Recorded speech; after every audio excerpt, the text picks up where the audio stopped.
Whenever you're ready to go, Amanda, you're all set. Good morning, class. Continuing in our first aid unit today and the following days, we're going to be learning about CPR, AED, and the Heimlich. So before we get into the lesson, can anyone tell me what CPR is or what it stands for? That's how you say good class. Yeah, Seth? I think it's cardiopulmonary resuscitation. That is right. Awesome job. Yeah, so cardio meaning heart, pulmonary meaning lungs, resuscitation meaning to bring back.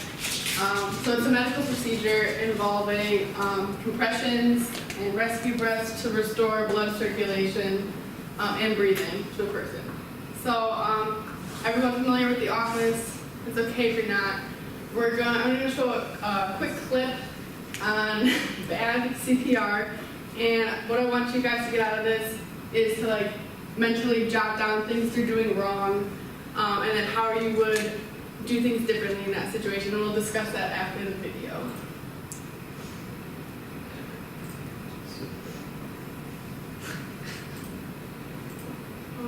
Sound.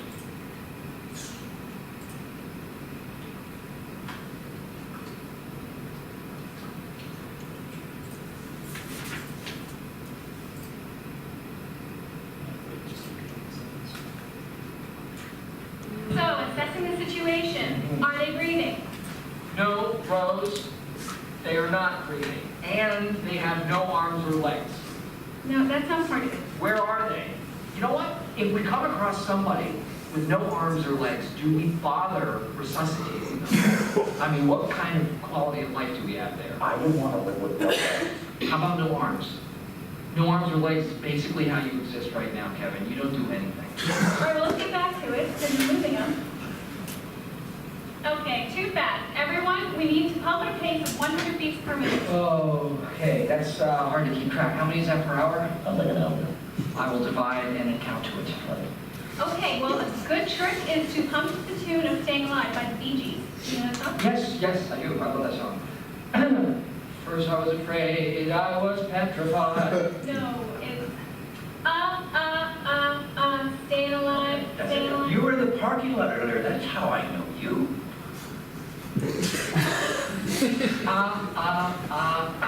Staying alive, staying alive.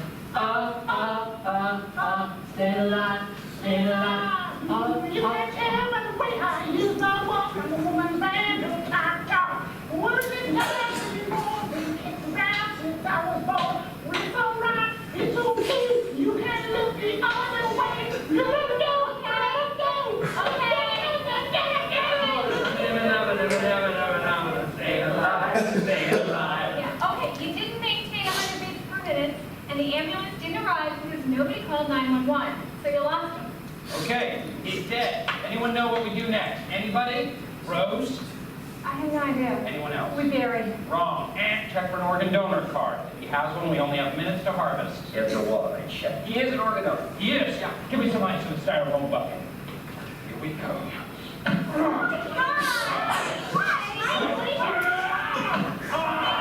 We searched the organs. Where's the heart? Precious heart. How about Bill Well? I mean, just sit on. Are you okay? Oh my God. Alrighty.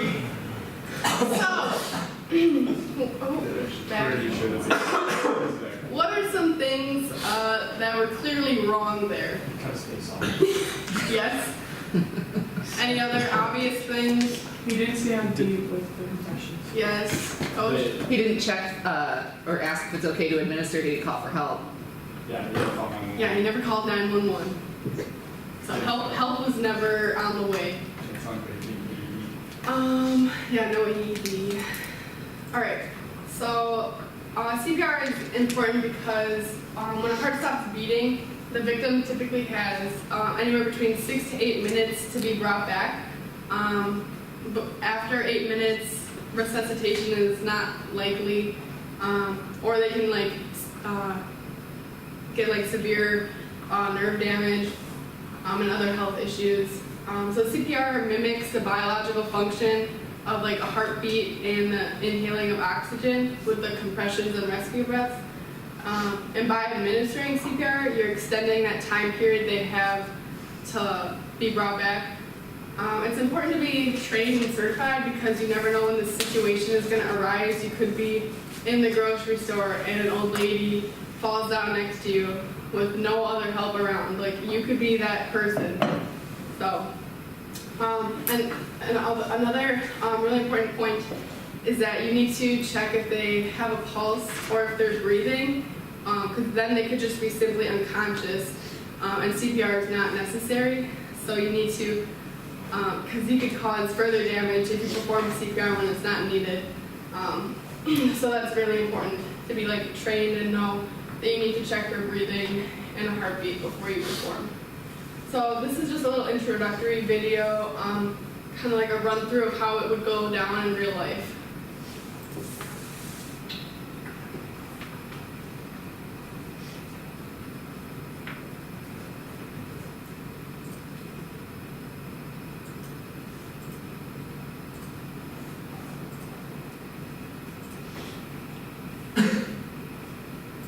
Now that you know how to act, let's watch this again.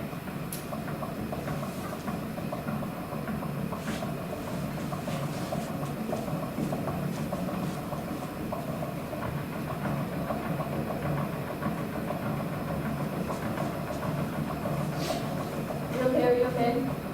You, call 911. You, get an AED. Keep your arms straight and lean over the victim, using your body to compress the chest. Push down hard. You need to compress the chest at least 2 inches and push 2 times every second or 120 times per minute. Okay. Stay calm. Check responsiveness.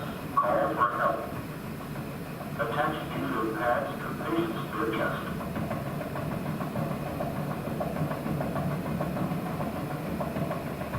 Don't touch patient. Analyze. Shock advised. Press flashing shock button. Shock delivered. Start CPR. In many instances, an ambulance or other medical professional can be 5 to 10 minutes away or more. Continue chest compressions while rotating compressors every 2 minutes until help arrives, and continue to follow the instructions of the AED or 911 dispatcher. You leave a hero. Teach your friends and family to act now. Alright, so what did you notice, like some of the differences between the first video we watched and this current video? She designated people to call 911. Anything else? She acted informed and with haste. Yep, she wasn't like panicky, like she knew what she was doing. She stayed calm. Alright. So any questions on any of the information before we move on to the actual steps of CPR? No? Okay. Okay. So steps prior to actually doing like the compressions and the rescue breaths, there's 4 main ones. So first step, make sure it's a safe environment, right? You need to look for hazards because you can't help the victim if you're putting yourself in danger. Step 2, check alertness. So as we saw in the video, the girl was like, hey, are you okay? And she like tapped his shoulder. And that's kind of how we establish if they're unconscious or not. If no responses, notice like no obvious signs of life, then we would contact emergency medical services. So that's when you would designate somebody. You want to make direct like eye contact or point at someone. Like, hey, you, call 911, find an AED. Because what happens if we just yell, somebody call 911? Everybody knows. Yeah, basic human psychology. Everyone's going to think everyone else is doing it, and then nobody calls 911, and help never arrives. So you want to be very direct. You want to be assertive. Hey, you, call 911, find an AED. Next step, you want to check for that pulse or breathing.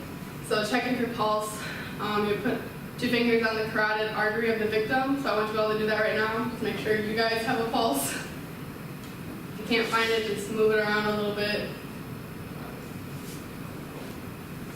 And then breathing, you would put your ear to the victim's mouth and feel and listen for breath while your eyes are looking at the victim's chest to see if it's rising or not.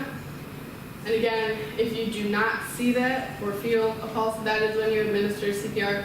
If they are breathing and you do hear a breath, then they're just unconscious, which is still important to call emergency medical services because something else could be going on, but you don't need to administer CPR. So that's a very important rule of thumb. Oh yeah, any questions on the steps prior, why we do that in that order? No? Okay. So beginning actual CPR. You start with 30 compressions. You interlock your hands like so. You put, it doesn't matter left or right, and then you interlock the other one over. And you want most of the weight to be on the heel of your hand, about nipple length, but then like in the middle of the sternum. And you're gonna want to press down about 2 inches like they said in the video. It's gonna hurt the victim when they wake up. You might crack a couple of ribs, but their comfort is not like the main priority right now. You're focused on saving their life. So that's why you put all the weight right here and you keep your elbows locked. You want all your weight going down on them because you do have to press down 2 to 3 inches.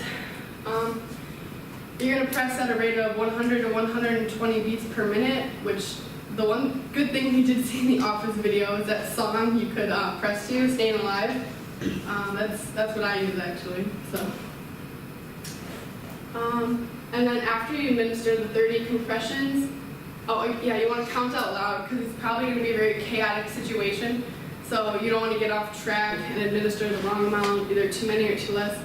So it's just good to count out loud those 30 compressions. And then, immediately after, you're going to administer the rescue breaths. So the first thing you do is, you want to open the airway. Because think about a straw. Like you have a straw and you bend it at a certain point, like no air or liquid is going to get through that straw. So in order to open the airway, you're going to do the head tilt chin lift. And so you just put a hand on the forehead and a hand on the chin. You're just going to open that airway. And then I know athletic trainers and EMS services have like a mask they use, which is like a piece of plastic with cloth in the middle that allows you to do mouth to mouth without like actual physical contact to prevent like communicable diseases. You might not always have that, so just be prepared for that. And then you would pinch the nose and do 2 blows into the mouth, 1 second blows. You pinch the nose to prevent any excess air coming out because you want all that air going into their lungs. And then you continue this cycle, the 30 compressions, 2 rescue breaths.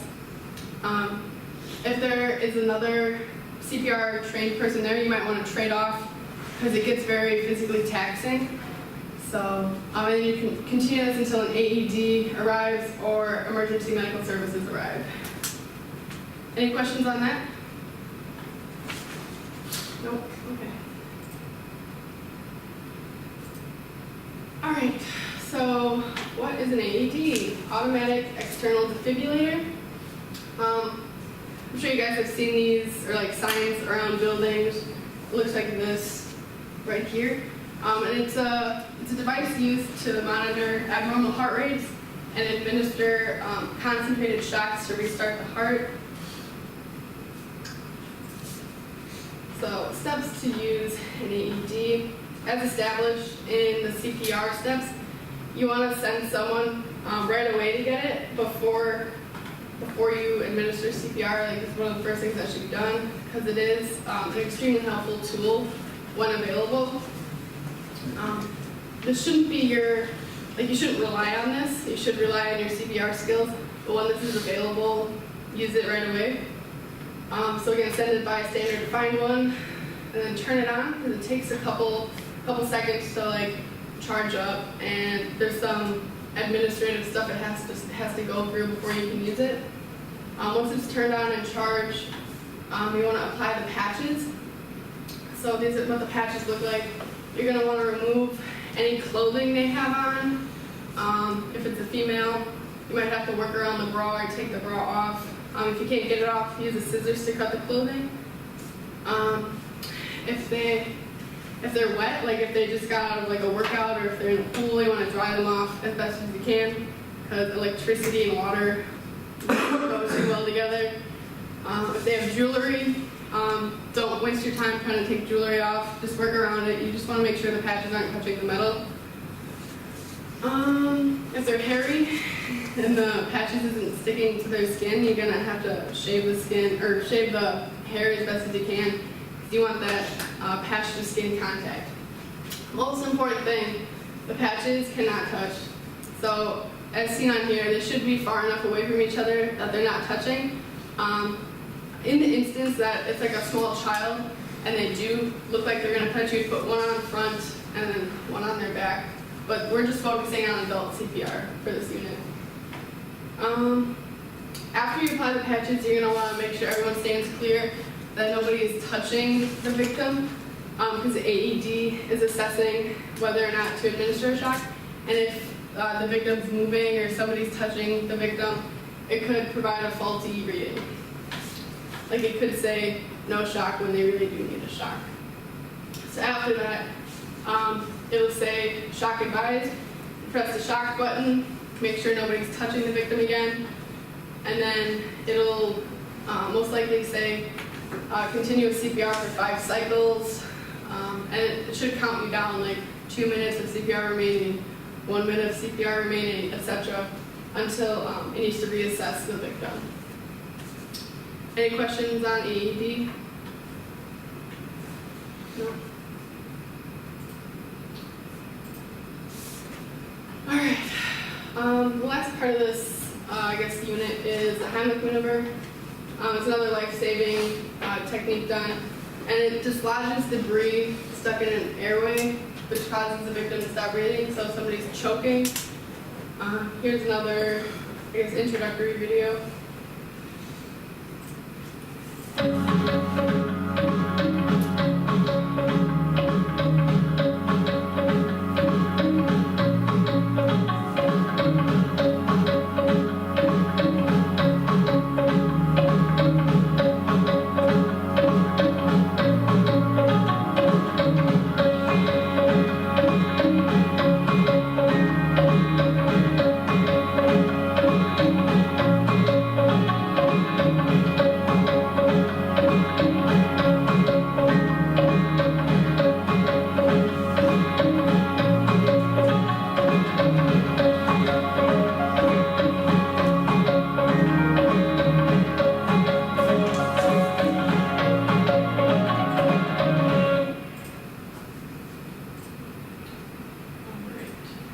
So steps prior to giving the actual Heimlich maneuver, you want to recognize when a person is choking. So signs of this might be grabbing their throat, making odd sounds that don't sound normal.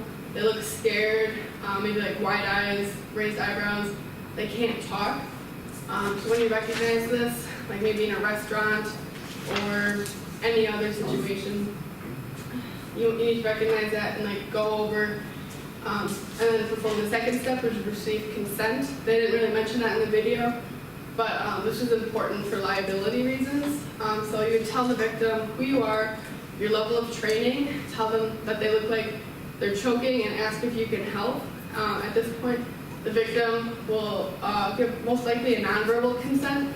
So like they'll shake their head yes, or like yes, come here, thumbs up, something of that likes. At that point, once you've received consent, again, you would send somebody else, if there's somebody around, to call 911 so that you can start the Heimlich right away. Any questions on this before we start the actual Heimlich maneuver? No? Okay. So beginning the Heimlich maneuver, as shown in the video, we're going to be using the 5 and 5 method, 5 back blows, 5 abdominal thrusts. In the video, because she was practicing on a real life person, she didn't do it as intense as it normally would have been done. Again, you might break a couple of ribs with this one for the abdominal thrust. But from the beginning, so back blows, you're gonna give 5 back blows using the heel of your hand again, and it's gonna be between your shoulder blades, about in the middle of the back. Yeah, you do 5 of those, and you're gonna wanna bend the victim over a little bit, just so that like the momentum kind of helps whatever debris lodge loose. From there, you'll administer the abdominal thrust.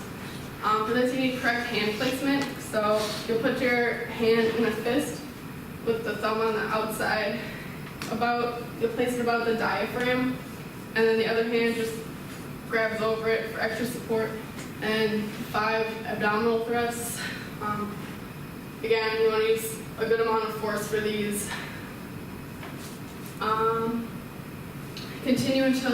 You'll continue this 5-on-5 cycle until the debris just lodges itself, until EMS arrives, or until the victim goes unconscious. When the victim goes unconscious, that's when you send somebody for the AED, and you'll lay them down on a flat surface, and you'll open their mouth and check if the debris is, if you can dislodge it yourself, I guess. If not, you'll begin CPR immediately. Now, the problem with choking victims and CPR is that the rescue breaths won't always work. If that's the case, then you'll just focus on the compressions, because the compressions have a better chance of dislodging than the rescue breaths would. Any questions on this? All right, at this point in the lesson, I would demonstrate on a dummy. I wasn't able to get a hold of it though. And then I would have the kids come up and demonstrate. And then for the remainder of the lesson, I would have them create an American Red Cross like CPR training course online. And they would do that for today, tomorrow, and then finish it up on Wednesday. And on Wednesday, they would have the opportunity of testing out. Well, everyone has to test out, but they would have the opportunity to like get their certification. Yeah, that's all I have.